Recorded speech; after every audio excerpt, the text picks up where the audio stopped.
సికింద్రాబాద్లోని doctor Narayana college of hotel management లో 100% job guarantee 966365 తను 1 year నుంచి జాబ్ చేస్తుంది. ఇంట్లోకి 1 రూపీ కూడా ఖర్చు పెట్టలేదు. ఇంట్లోకి 1 రూపీ కూడా ఖర్చు పెట్టలేదా అంటే మీరు అడగచ్చు, ఏంటి చేయలేదా అని. పిల్లోడికి నాకు ఇష్టం లేని ఐటమ్స్ కొంటూ అలా ఖర్చు పెడతా ఉంటుంది తప్ప. Junk food. ఏం జంక్ ఫుడ్ తెస్తున్నావు? KFC ఇష్టంగా తింటాడు మ్యామ్. చికెన్ ఉంటుంది కదా, ఫ్రై చికెన్, అది ఒక్కటి ఇష్టంగా తింటాడు. పిజ్జాలు బర్గర్లు తినడు. అవి ఇంకా chips madam, cakes madam, next ఇంకా కోక్స్ మేడం. డైలీ ఏదో ఒకటి తెస్తూనే ఉంటుంది. నేను అంటాను, అరే వాడి చిన్న పొట్ట అలా ఇష్టమైనట్లు అంతా జంక్ ఫుడ్స్ తెస్తుందని చెప్పేసి అని పెళ్ళానికి విడాకులు ఇచ్చేద్దామా? ఇది కూడా గొడవలకి కారణం మేడం, అరుపులకి కారణం కావచ్చు నాన్న. రేపు పిచ్చోడా, ఇవాళ నువ్వు చెప్పే ప్రతిదీ, ఆ అమ్మాయి చెప్పే ప్రతిదీ, నీ నుంచి వచ్చే థ్రెట్స్ ప్రతిదీ ప్రతి సంసారంలో ఉండేవే మేడం. నా కొలీగ్స్ కూడా తెలుసు మేడం, వాళ్ళు కాలేజ్కి వెళ్ళగానే కామెంట్ చేస్తారు ఏంటంటే, పొద్దున్నే ఇల్లు ఉడ్చుకుని వచ్చేసావా, పొద్దున్నే రైస్ పెట్టుకుని వచ్చేసావా. అది వాళ్ళకి ఎలా తెలిసింది? వాడేం చేయట్లేదా ఇంట్లో? నువ్వు పిక్కులు పెట్టావా వాట్సాప్ లో, స్టేటస్ పెట్టావా? కాదు మేడం, నా బాధ నేనే షేర్ చేసుకున్నాను అక్కడ.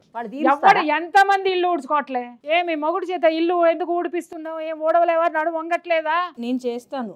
ఒకవేళ నేను బాబుని రెడీ చేయడంలో ఏమైనా బిజీ ఉండుంటే అప్పుడు మా ఆయన వచ్చేసి, ఎందుకంటే దీపం పెట్టాలని చెప్పి ఇవాళ 190 మంది భార్యకి హెల్ప్ చేస్తున్నారు, ఇంటి పనులు చేస్తున్నారు. కాలం మారింది. ఆ 90లో నేను కూడా ఉన్నాను మేడం. చెప్పిన బయటికి వెళ్ళి ఎవరో నిన్ను కామెంట్ చేస్తున్నారు, తనకి చెప్తాను, అరే నువ్వు కొంచెం ఎర్లీగా లేచి నువ్వు ఈ పనుల్లో నాకు హెల్ప్ చేస్తే బాగుంటది కదా అని అంటాను. నెక్స్ట్ ఇంట్లో పనుల్లో మేడం, రైస్ పెట్టడంలో వీటిల్లో నాకు హెల్ప్ చేస్తే ఒక్క కర్రీ మాత్రం తను చేస్తుంది మేడం. తను ఏమంటదంటే, కర్రీ లేకుండా అవుతుందా నీకు? మరి కర్రీ చేస్తున్నాను కదా, గొప్పే కదా అంటుంది. పెళ్ళైన డే 1 నుంచి మేజర్ కంప్లైంట్ ఏంటంటే, ఇప్పటికీ తను ఇన్నేళ్లలో 1 or 2 సార్లు మాత్రమే నాకన్నా ఎర్లీగా లేచింది తప్ప మ్యాక్సిమం లేట్గా లేగి వస్తుంది.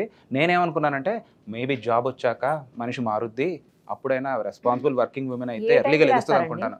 కానీ తాను లేట్ గానే లెగుస్తుంది మేడం. మీరు ఏ టైంకి లేస్తారండి? ఆయన 5కి 4కి లేచే అలవాటు కూడా ఉంది. ఈ విషయంలో నేను ఒప్పుకున్నాను. ఎందుకంటే 6-6:30కి లేచినా అట్లీస్ట్ మనం టైంకి వెళ్ళగలిగే వాళ్ళం కాలేజ్కి. నేను కాలేజ్కి లేట్గా వెళ్తున్నానన్నా అన్నిటికీ కారణం ఎవరంటే లేట్గా లేచేవాళ్ళే. నేను ఇంకేం చేయలేక, ఆరోగ్య రీత్యా ఆమెకి ఉండుండొచ్చు.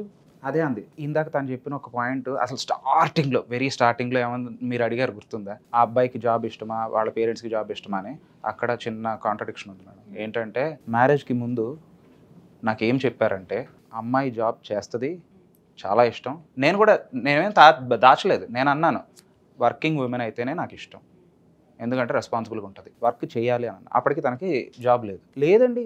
అమ్మాయికి జాబ్ చేయడం ఇష్టం. అసలు ఇన్ఫ్యాక్ట్ బెంగళూరులో ఏదో చెప్పి అందులో అమ్మాయికి జాబ్ వచ్చింది ఇప్పుడు.